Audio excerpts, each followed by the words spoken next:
Tatiana Mosso, vous êtes notre correspondante permanente en Côte d'Ivoire. On vous retrouve dans Paris Direct depuis Abidjan. Racontez-nous le film de cette journée. On attendait les résultats pour mardi, puis mercredi. Et finalement, c'est jeudi après-midi, tout à l'heure, que cette annonce a été faite, mais après une série de rebondissements. Effectivement, c'est un scénario incroyable auquel nous avons assisté cet après-midi. Nous nous sommes rendus dans le quartier de la Riviera pour assister à une conférence de presse du RHDP, le parti d'Alassane Ouattara.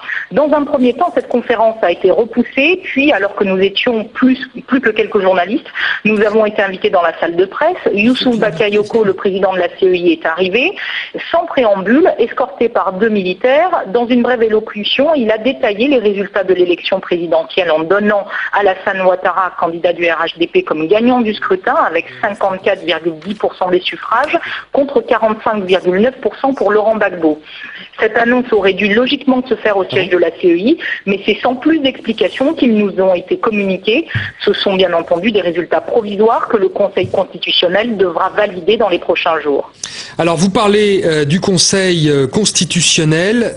Écoutons maintenant le président de ce Conseil constitutionnel qui s'exprimait justement à propos de ces résultats. Le Conseil constitutionnel, qui est chargé de donner les résultats définitifs, va faire son travail et la lumière sera faite sur l'élection. On ne peut pas éternellement rester dans les blocages et la CEI a été incapable de donner les résultats provisoires. C'est pour ça que nous en appelons à la sérénité de tous pour que le Conseil fasse son travail dans le calme et la tranquillité. Alors la sérénité de tous, toute la communauté internationale évoque ça. D'ailleurs, le Conseil de sécurité de l'ONU en a parlé, la Cour pénale internationale s'en est mêlée également. Mais concrètement, quand on entend ce président du Conseil constitutionnel dire que ces résultats sont encore en pointillés d'une certaine manière, qu'est-ce que ça veut dire, Tatiana ? Alors justement, après le délai expiré hier pour la CEI de proclamer les résultats provisoires, le dossier était désormais naturellement entre les mains du Conseil constitutionnel. C'est ce que c'est explicite dans le code électoral. Il faut préciser qu'avant cette annonce des résultats par le président de la CEI, le Conseil constitutionnel avait déclaré avoir été saisi déjà par la CEI. Devant la taille de l'enjeu qui se résume au départ de Gbagbo du pouvoir, car résolu, estime Nicolas Sarkozy à se tourner vers des partenaires inhabituels, en l'occurrence la Russie et la Chine, les pouvoirs de Paris et des États-Unis vont prêcher, chacun pour sa chapelle, et jouer la carte de la fiction politique et du lynchage médiatique. Comme ici, l'exemple de ce jeune homme qu'aurait tué les patriotes selon les chaînes de télévision européennes et qui, contre toute attente, se relèvera quelques instants après, une fois le scénario terminé, ignorant qu'il était filmé cette fois d'une autre caméra cachée, plus impartiale. Le président sortant est dépeint par la presse française comme un dictateur hors pair, un mauvais perdant. Seul contre tous, Laurent Gbagbo appelle la communauté internationale à une enquête post-électorale avec, en filigrane, le recomptage des voix. Là aussi, l'ONU est seule à dénoncer, a priori, une injustice si les propositions de Gbagbo venaient à être prises en compte par l'Union africaine. Alors que des bulletins de vote au nord présentaient par endroits plus de votants que d'inscrits, ou simplement 0 voix pour le président sortant dans plusieurs centaines de bureaux de vote, où pourtant il était censé avoir des représentants.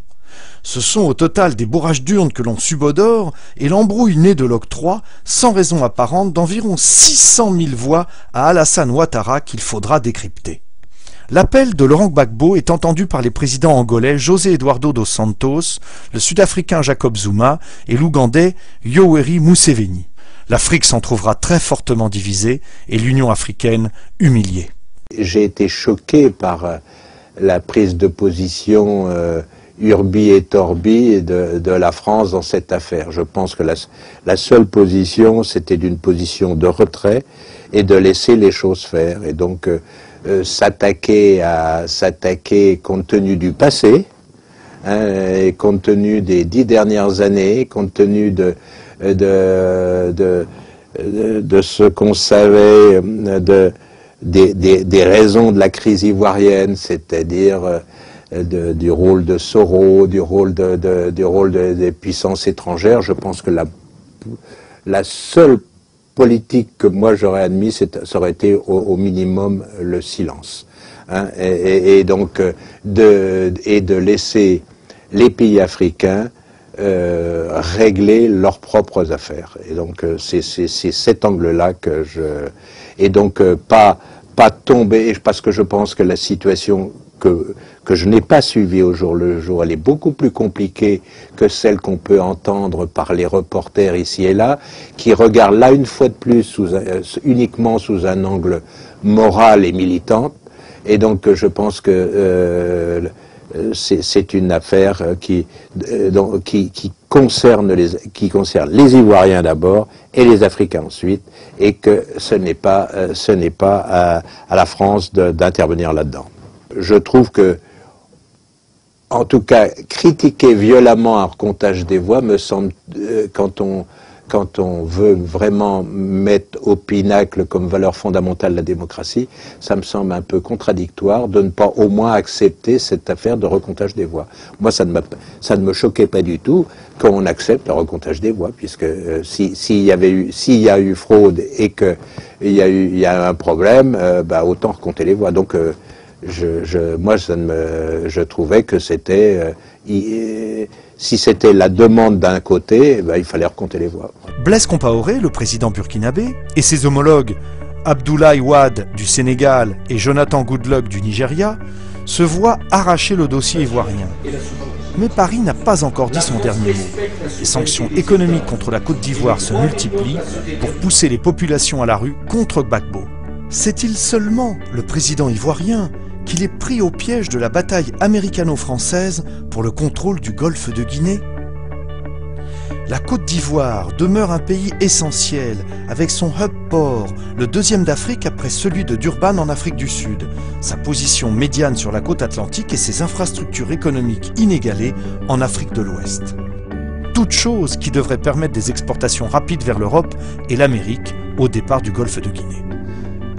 Si les Congolais craignent que le scénario ivoirien se produise chez eux en 2011, c'est aussi parce que Joseph Kabila, en plus de la reconstruction des infrastructures, a aussi ouvert le jeu, passé d'importants accords avec les Chinois et diversifié les partenaires.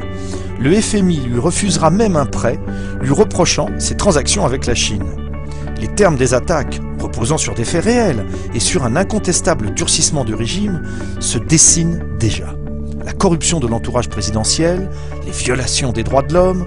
Quant à Laurent Gbagbo, s'il n'a pas réellement touché aux intérêts français, Total vient de se voir accorder un important champ pétrolier, Bouygues et Bolloré n'ont rien perdu, il a lui aussi fait jouer les appels d'offres, invité de nouveaux acteurs économiques qui, craint Paris, pourraient se rapprocher ainsi du golfe de Guinée. Il est également reproché à Gbagbo d'avoir laissé s'implanter les Libanais. La France a ainsi vu disparaître son hégémonie d'autrefois. De la même manière qu'au Congo, les Européens doivent désormais côtoyer de nouveaux partenaires. Derrière le maintien ou non de Gbagbo au pouvoir, se joue le contrôle du golfe de Guinée, cet Eldorado pétrolier que Français ou Américains, en perte de vitesse dans le monde arabe et unis pour cette fois, ne souhaitent pas voir passer en d'autres mains. À leurs yeux, Alassane Ouattara, ami personnel de Sarkozy, ancien directeur du FMI, gestionnaire libéral, représente un interlocuteur beaucoup plus crédible que Gbagbo le nationaliste. La France a vraiment perdu son influence. Pour moi, si la France n'avait pas perdu son influence, on ne serait pas arrivé à cette situation de novembre 2004 en Côte d'Ivoire, à voir des parachutistes français qui étaient venus en fait pour pacifier, entre guillemets, une crise ivoirienne et qu'on finit par tirer sur des Ivoiriens en novembre 2004. Donc ça veut dire que on voit bien comment la France n'a pas finalement ni mesuré, ni n'avait les capacités d'analyser réellement les situations et de faire ce qu'il voulait faire.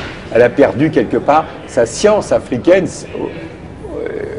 en considérant qu'il y a une période où vraiment elle contrôlait tout. Il ne faut pas le nier, il y a une période où c'est vrai que la France contrôlait réellement ses anciennes colonies, ce qui n'est plus le cas depuis la fin de la guerre froide, et souvent les Africains ne se rendent pas compte à quel point la France a perdu cette influence.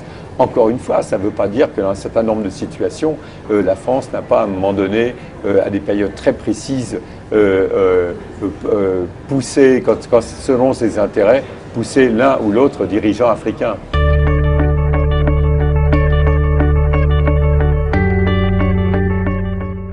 l'instar de bon nombre d'Africains, l'opinion congolaise observe l'exceptionnelle unanimité de la communauté internationale à propos de la Côte d'Ivoire et se demande quel est le véritable enjeu de l'épreuve de force en cours.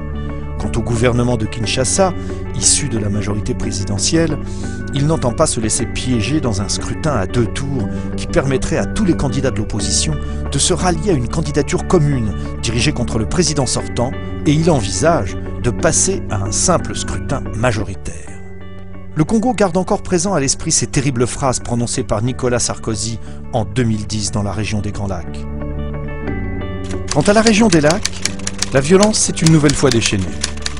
L'option militaire n'apportera aucune solution aux problèmes de fond qui se posent de façon récurrente depuis bien davantage que 10 ans. Il faut trouver une nouvelle approche pour apporter aux pays de la région l'assurance que l'ensemble de ces questions sera réglé de façon globale. Cela met en cause la place, la question de l'avenir du Rwanda, avec lequel la France a repris son dialogue, pays à la démographie dynamique et à la superficie petite.